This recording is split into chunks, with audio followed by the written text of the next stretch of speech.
Hey guys, it's Jason from Overhype Studios, and in our second preview video we are looking at one of the core features of the new Blazing Deserts DLC, and that is the retinue of non-combat followers. And secondly, we will take a look at one of the new origins, the Manhunters, that come with quite a set of unique mechanics. And finally, we will take a look at a fight against the nomads. The nomads are basically bandits that you can find in the southern deserts that pest all the traders and cities in the south, and you will do a lot of fighting against them when you are traveling the deserts. Anyways, let's take a look at the new retinue. So we have a new button in the top corner where you can access your retinue. And then you get to this screen. Now this shows your camp and the followers that are in your camp, and also it shows the wagon or the cart that you are using. So let's start right from the beginning. You have 5 slots for your retinue members, for your non-combat followers. And what are these exactly?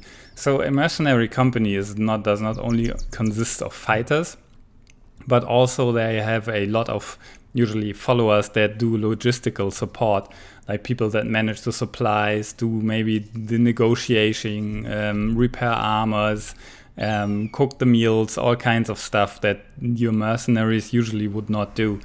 And with this feature, we wanted to add a possibility for the player to further personalize and customize his company and his playthrough, and also to support a variety of play styles. For example, you can add a follower that will help you in raiding caravans if you're into that, or that will increase your look radius on the world map if you want to do some explorations.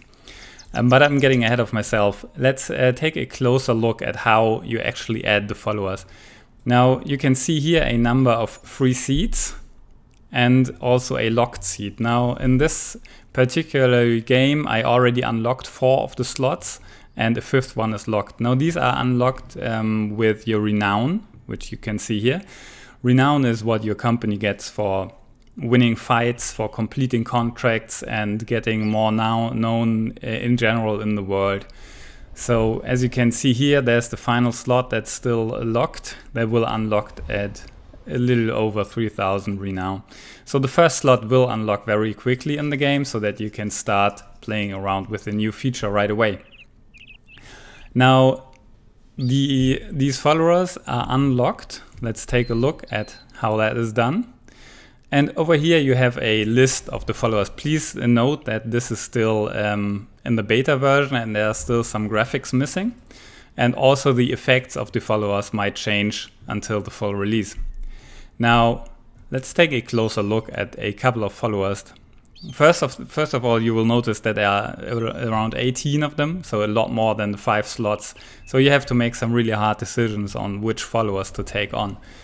Now, let's take a look at how to unlock them. For example, here we have the Alchemist, and the Alchemist radically reduces crafting costs for crafting potions and attachments.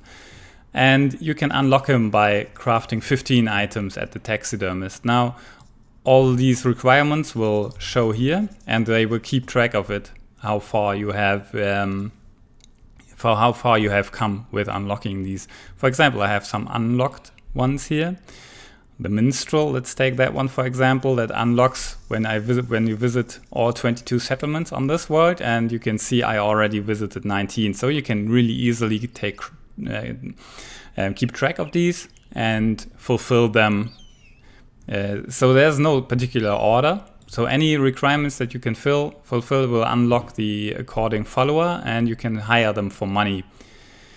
Now, for example, the minstrel that we're looking at, he accompanies your troop and writes songs about them. So he will help you with gaining more renown for your company, and also makes tavern rumors more useful. So he can be quite a helpful fellow. Now let's take a look at another one. For example, the Scavenger. Now the Scavenger is scavenging the battlefields after the fighting is over and will recover parts of ammunition that's lying around and small pieces of equipment, and thus will help refilling tools and supplies from every battle. So he is very good to have on the company if you want to go out exploring, because he helps a lot with the sustainability and keeping the company afloat on tools and ammo while you're away from settlements. Let's hire him real quick. Now you can see that he's added to the company.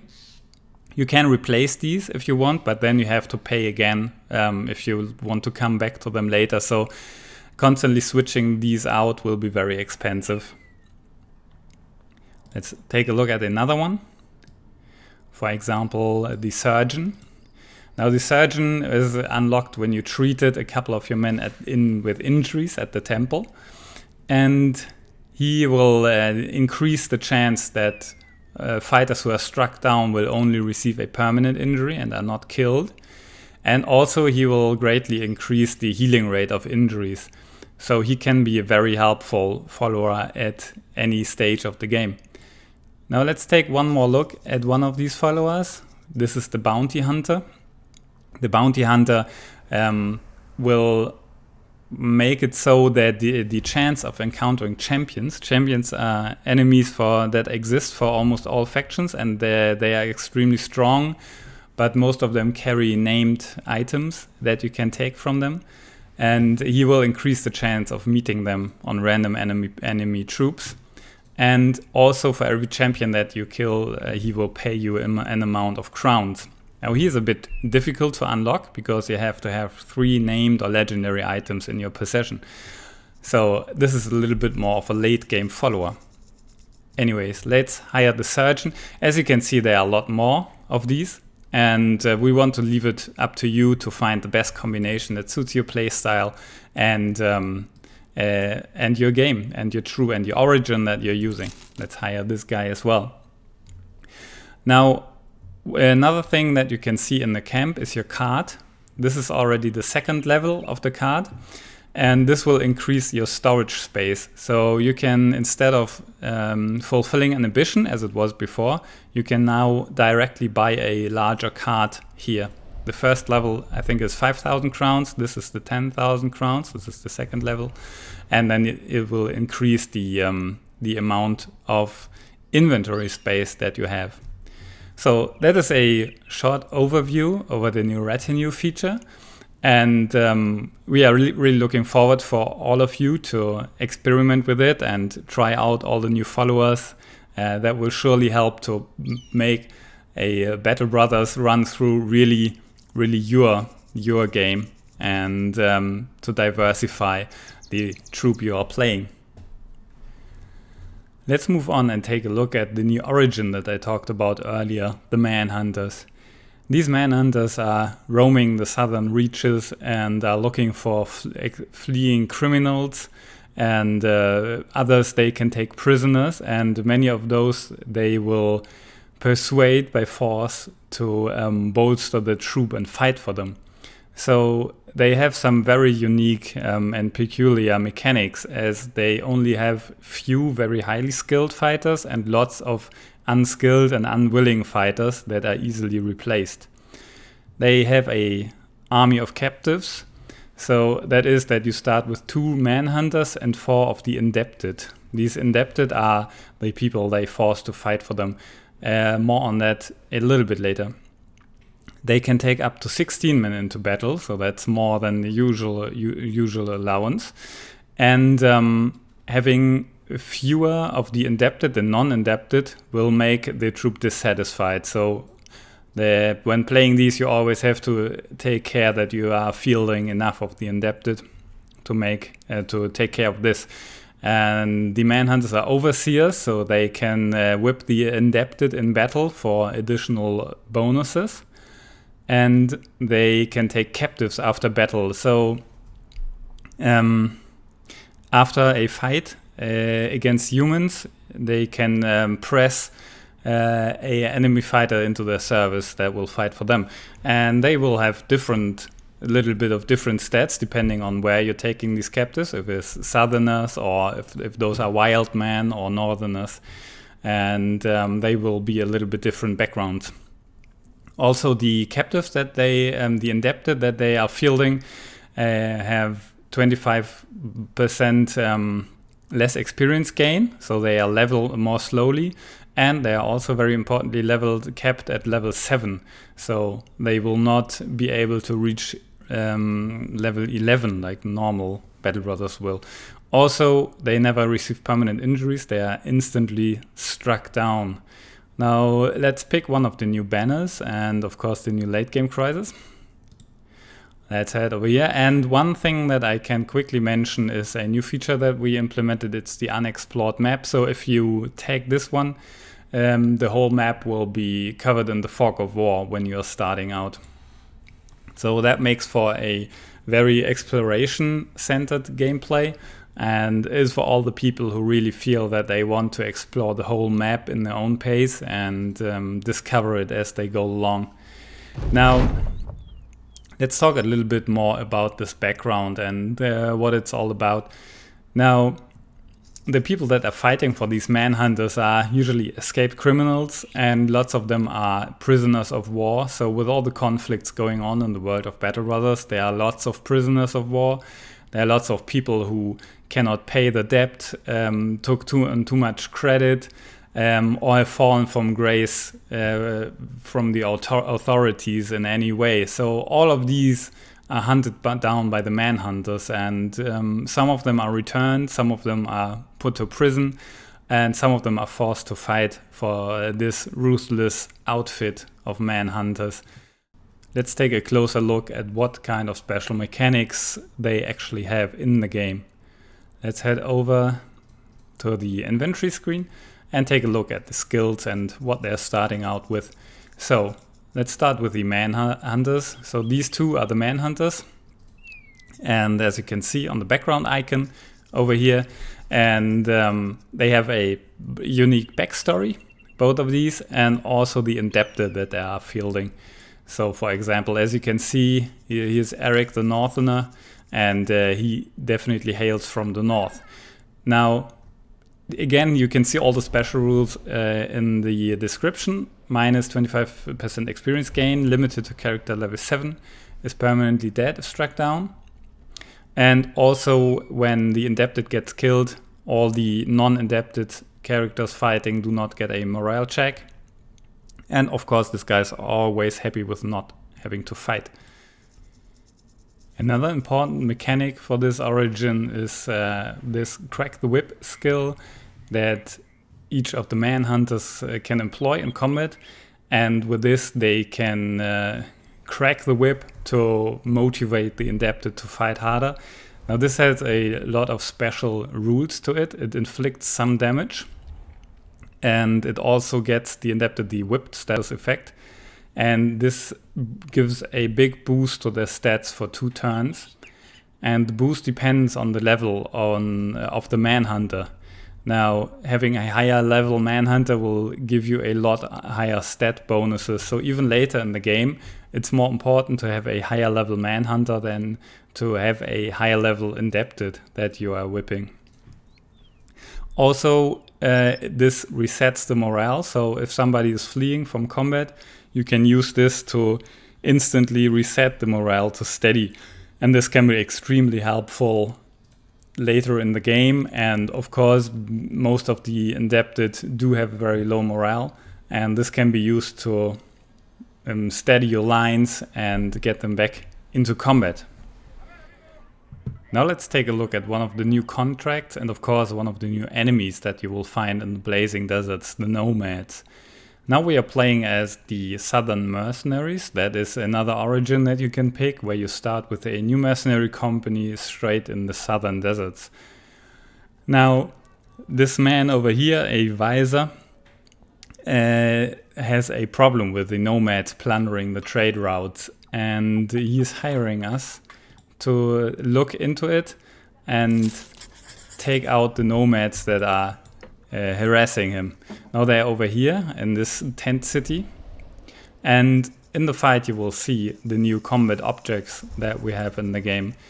Now the nomads are not like the northern bandits, they are equal in strength, but these are not your everyday bandits. They are free people that you refuse to live in the wealth and the glory of the big southern city-states, but they are also scared of the harsh rule over there and the rules that you have to live by, and the power of the ruling class, the viziers, and they want to live freely in the desert, and that is why many of them have to resort to some sort of banditry at point, just to survive in the dry and barren deserts.